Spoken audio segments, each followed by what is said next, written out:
নমস্কার বন্ধুরা, মালবিকা ফ্যামিলি চ্যানেলে তোমাদেরকে স্বাগত এবং অসংখ্য ভালোবাসা। তো বন্ধুরা, তোমরা টাইটেল তো দেখে আর থাম্বনেল দেখে বুঝতেই পেরেছো আজকে আমি কি টপিক নিয়ে আলোচনা করব। আর এতে যারা জানো না তারাও আজকে তোমরা অনেক কিছুই জানতে পারবে। আর তোমরা পুরো ভিডিওটা তোমরা দেখো, কেউ স্কিপ করো না, দেখবে তোমাদেরও শুনতে খুব ভালো লাগবে। যারা প্রথম আছো তারা প্লিজ আমার চ্যানেলটিকে সাবস্ক্রাইব করে পাশে বেল আইকনটা ক্লিক করে নেবে, তাহলে সব নোটিফিকেশান তোমাদের ফোনে আগে চলে যাবে। আর যাদের যদি খুব ভালো লেগে থাকে একটা লাইক দিয়ে ভালোবাসা দিও, তোমাদের ভালোবাসাই তো আমার খুবই দরকার বন্ধুরা। একটু পাশে থেকো, একটু সাথে থাকো, ভালোবাসা দিও, এইটুকুই আমার চাই। তো বন্ধুরা, শ্রাবণ মাস, তো শ্রাবণ মাসে আমরা জানি মহাদেবের মাস, কি তাই তো? আর এই শ্রাবণ মাসেই আমরা কি করি, সবুজ রঙের সবাইকে আমরা দেখি সবুজ রঙের চুড়ি পরতে, আর সবুজ রঙের পোশাক পরতে। সবুজ রঙের পোশাক খুব একটা সবাই না পরলেও কিন্তু সবুজ রঙের চুড়ি প্রত্যেকের হাতে দেখা যায়, কি তাই তো বন্ধুরা?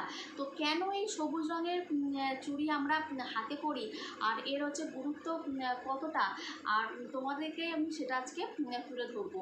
তার কারণটা কি আমরা অনেকেই জানি না, অনেকে আমরা ইউটিউব আর ফেসবুকে দেখে দেখছি সবাই পড়ছে, চলো আমিও পড়ে ফেলি, এই অভিজ্ঞতা রেখেই আমরা পড়া শুরু করে দিই। কিন্তু আমরা আসল কারণটাই আমরা কিন্তু জানি না যে আমরা কেন পড়ি।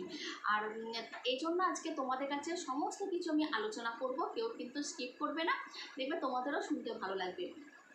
তো বন্ধুরা, আমরা কি জানি যে সবুজের সঙ্গে শ্রাবণের একটা সুন্দর একটা সম্পর্ক। তো বন্ধুরা, সবুজের সঙ্গে আমরা কি জানি, শ্রাবণের এক সুন্দর একটা সম্পর্ক আছে। আর এই সবুজকে প্রকৃতির রং বলা হয়। এবং এই শ্রাবণ মাসেই বাবা ভোলেনাথের শ্রাবণ মাস ভোলেনাথের বার বলে মনে হয়। এই শ্রাবণ মাসেই আমরা কি করি, মহাদেবের আরাধনা করি, মহাদেবকে পুজো করি। এবং এই শ্রাবণ মাসে আমরা কি করি, ভোলেনাথের পুজো করি এবং মনের ইচ্ছেগুলো ভোলেনাথের কাছে তুলে ধরি, কি তাই তো? আর এই শ্রাবণ মাসে অনেকেই আমরা দেখি তারকেশ্বর বলো বা যেখানে যেখানে মহাদেবের স্থানে বলো, অনেকেই দেখি শ্রাবণ মাসে সেখানে গিয়ে পুজো করে। আর তাই শ্রাবণ মাসে আমরা কি করি, শুভ সবুজ চুড়ি পরাটাকে শুভ বলে মনে করি, তাই তো বন্ধুরা? আর কি বলতো, মহাদেবের পুরাণ মতে মহাদেবের প্রিয় রং কিন্তু সবুজ। হ্যাঁ বন্ধুরা, মহাদেবের প্রিয় রং সবুজ। আর এই বর্ষার পরে গ্রীষ্মকালের পরে এই বর্ষাকালে এই শ্রাবণ মাসে প্রকৃতি এক কিন্তু সবুজের এক সৌন্দর্য রূপ ধারণ করে। গ্রীষ্মকালে কি হয়, অনেক গাছপালা, অনেক বৃক্ষ কিন্তু মারা যায়, ফলে অনেক গাছপালার পাতা বলো সব কি করে শুকিয়ে যায়। কিন্তু গ্রীষ্মকালের পরে যে বর্ষাকাল আসে, আর বর্ষাকালে এই শ্রাবণ মাসটা যখন বৃষ্টির ছোঁয়া মাটিতে পড়ে, গাছে পড়ে, তখন সেই গাছ আবার জীবিত হয়ে যায়, আবার সবুজ পাতা ধারণ করে, প্রকৃতিটা তখন সবুজে ঢেকে যায়। তো এই জন্য ভোলেনাথ এই ভোলেনাথ প্রকৃতির এই রূপের সাথে কিন্তু একটা সম্পর্ক জড়িয়ে আছে। আর এই ভোলেনাথ প্রকৃতির সমস্ত কিছু সে ভালোবাসে। তাই প্রকৃতির যে সবুজ রংটা ভোলেনাথের কাছে খুবই প্রিয়। তাই আমরা কি করি, এই শ্রাবণ মাসে ভোলেনাথ যা যা পছন্দ করেন প্রকৃতির থেকে, কিন্তু তাতেই কিন্তু ভোলেনাথ খুব খুশি হয়ে যায়। আর আমরা ভোলেনাথের যা যা ভোলেনাথ পছন্দ করে, আমরা ভোলেনাথের কাছে সেটাকে আমরা রাখি, এবং ভোলেনাথ সেটাকে গ্রহণ করে। আর আমরা তো জানি যে ভোলেনাথ কথাতেই আছে যে ভোলেনাথ বেলপাতাতেই কিন্তু সন্তুষ্ট, আর বেলপাতার রঙও কিন্তু সবুজ। ভোলেনাথ সবুজ রঙটাকে অত্যন্ত খুবই পছন্দ করে। আর এই সবুজ রংটা হচ্ছে এক হচ্ছে শান্তি, এক হচ্ছে সৌন্দর্যতার হচ্ছে রূপ। আর ভোলেনাথের এইটাই দেখে ভোলেনাথ কিন্তু মুগ্ধ হয়। তাই শ্রাবণ মাসটা হচ্ছে এই প্রকৃতিকে দেখে ভোলেনাথ কিন্তু খুব মুগ্ধ হয় এবং খুব খুশি হয়। তাই আমরা সবুজ রং এবং সবুজ চুড়ি পরি। আর সবুজ চুড়ি হচ্ছে আমরা কেন পরি, কারণ আমরা জানি হচ্ছে এই শ্রাবণ মাসে হচ্ছে আর সবুজ চুড়ি পরা হচ্ছে আমরা যারা এওসি তারা হচ্ছে স্বামীর হচ্ছে সুস্থতা ও এবং হচ্ছে স্বামীর হচ্ছে দীর্ঘায়ু কামনার জন্য আমরা এই সবুজ চুড়িটা হচ্ছে পরে থাকি, যাতে হচ্ছে স্বামীর যাতে মঙ্গল হোক। তাই তো বন্ধুরা। আর শ্রাবণ মাসে আমরা কি করি, উপোস থেকে হোক বা হচ্ছে শ্রাবণ মাসে আমরা দুধ ও ফল ফুল দিয়ে আমরা ভোলেনাথের মাথায় জল ঢালি এবং হচ্ছে আমরা উপোসটা ভঙ্গ করি। আর শ্রাবণ মাসে এই জন্যই শ্রাবণ মাসে হচ্ছে বলে, কথায় বলে ভোলেনাথকে হচ্ছে মন থেকে ডাকলে যা চায় তাই নাকি পাওয়া যায়। সেটা কিন্তু মন থেকে ডাকতে হবে এবং সেই ভক্তির মধ্যেই কিন্তু ভোলেনাথ ঠিক কিন্তু সাড়া দেয়। আর এই জন্য এই অনেক ডাক্তাররা মানসিক হচ্ছে শান্তির জন্য, মানসিক হচ্ছে একটু তৃপ্তির জন্য ডাক্তাররাও অনেক সময় বলে যে একটু পাহাড়ে একটু ঘুরে আসতে। কেন বলে, কেন পাহাড়ের মধ্যে একটা হচ্ছে প্রকৃতির সবুজের একটা কিন্তু সৌন্দর্যতাই হচ্ছে আলাদা। তাই সেখানে গেলে মানুষ একটু শান্তি পায়।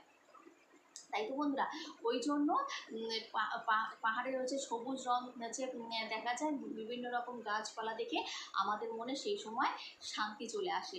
আর সেই শান্তিটা এলে আমাদের একটা মানসিক একটা চিন্তা থাকে, মানসিক থেকে আমরা ক্লান্তি থেকে আমাদের কিন্তু দূর হয়ে যায়। তাই তো এই জন্য আমরা একটু সুস্থতা হচ্ছে আমরা কাম করি। আর এই শ্রাবণ মাসে হচ্ছে মহাদেবের হচ্ছে আরাধনার জন্য আমরা হচ্ছে পুজো করি। তাই শ্রাবণ মাসে আমরা কি করি, সবুজ চুড়ি পরি আর সবুজ হচ্ছে পোশাক পরি। কেন এতে একটা কি বলতো, এই সবুজ হচ্ছে রংটা হচ্ছে আমাদের এনার্জি হচ্ছে বাড়াতে কিন্তু সাহায্য করে। এই জন্য আমরা যখন প্রকৃতির গাছপালার সাথে বা আমরা যখন প্রকৃতির সাথে আমরা যখন জড়িয়ে পড়ি, তখন একটা আমাদের নেগেটিভ এনার্জিটা আমাদের যেন কোথায় যেন চলে গিয়ে একটা পজিটিভ এনার্জি আমরা যেন অর্জন করি। তাই জন্য বন্ধুরা আমরা হচ্ছে এইভাবেই শ্রাবণ মাসে মহাদেবের হচ্ছে পুজো করে। আর যেহেতু মহাদেবের হচ্ছে প্রিয় রং হচ্ছে সবুজ, তাই মহাদেব যাতে, আর মহাদেব সবুজ রংটা খুব ভালোবাসে বলে তার হচ্ছে ইচ্ছা পূরণের জন্য আর আমরা হচ্ছে স্বামীর হচ্ছে মঙ্গল আর দীর্ঘায়ু কামনার জন্য আমরা সবুজ চুড়ি পরে থাকি বা সবুজ পোশাক পরে থাকি। এবার তোমাদের কারণটা তো তোমাদের আশা করছি তোমাদেরকে হচ্ছে বোঝাতে পেরেছি। আর সবাই এই শ্রাবণ মাসটা হচ্ছে করার চেষ্টা করবে, কেন শ্রাবণ মাস হচ্ছে বাবা ভোলেনাথের হচ্ছে জন্ম মাস। হ্যাঁ বন্ধুরা, শ্রাবণ মাসটা হচ্ছে বাবা ভোলেনাথের হচ্ছে জন্ম মাস। আর এই মাসে মহাদেব খুবই হচ্ছে সন্তুষ্ট থাকে এবং যে ভক্ত একদম তার হচ্ছে ভক্তিতে, তার হচ্ছে সততায় ভোলেনাথের কাছে যা মনোবাঞ্ছা করে সেটা নাকি বাবা ভোলেনাথ কিন্তু পূরণ করে। তো সবাই বলো বন্ধুরা, হর হর মহাদেব, জয় শিব শম্ভু। তো আমিও আজকে যেহেতু রবিবার, তো আমি সংযম করেছি, মানে একবেলা ভাত খেয়েছি, একবেলা পরোটা বা লুচি খাবো। আর কালকে একদম নিচড়ায় ভোলেনাথকে জল ঢালবো। আর ভোলেনাথের কাছে আমার সবুজ চুড়ি আমার রাখা আছে, আমি আগের দিনকেই বন্ধুরা রেখে দিই ভোলেনাথের কাছে। আর প্রথম সোমবার আমি সেটা পরে নিই পুজো করার পর। তো আমিও সবুজ চুড়ি পরবো, কেন আমিও স্বামীর হচ্ছে ভালোর জন্য, সন্তানের ভালোর জন্য, সবার ভালোর জন্য আমিও কালকে উপোস করে পুজো দেবো। আর ভোলেনাথের কাছে আর কী চাওয়ার আছে, সবার ভালো হোক এটাই বলবো। আর তার বন্ধুরা, তোমরা আজকে কারণটা বুঝতেই পারলে যে আমরা কেন শ্রাবণ মাসে সবুজ চুড়ি বা সবুজ পোশাক পরি। তো যদি ভালো লেগে থাকে অতি অবশ্যই কিন্তু লাইক করে দিও, আর হচ্ছে কমেন্ট করে দিও, পারলে একটু শেয়ার করে দিও। তো বন্ধুরা সবাই বলো হর হর মহাদেব, জয় শিব শম্ভু।